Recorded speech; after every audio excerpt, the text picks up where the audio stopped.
The following portion of Studio 512 is sponsored by Austin Telco Federal Credit Union.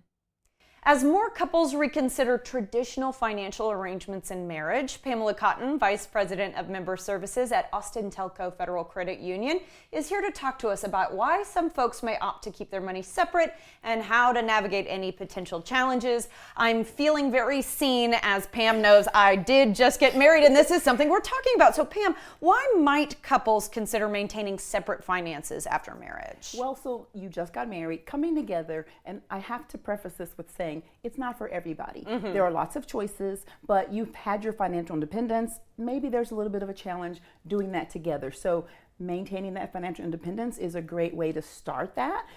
You each kind of maintain your own income, your own expenses, things like that, if that works for you, right? Simplified debt management.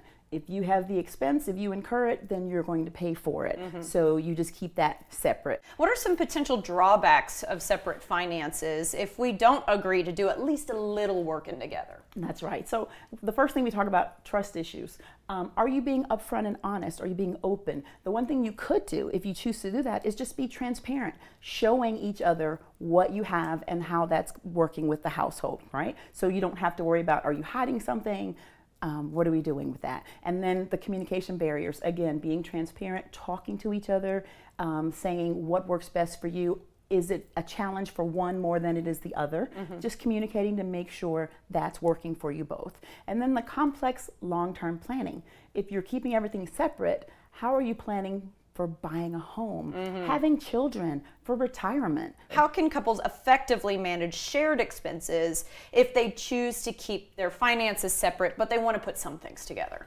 Yeah, so when we talked about different options there, maybe you make proportional contributions. So if you make more money than I make, then you're going to put a little bit more into the household budget to make it fair, right? Or you do fixed contributions. You each agree, we're going to put X amount of dollars into the household budget to take care of our expenses, and that's where sometimes that problem could come into play.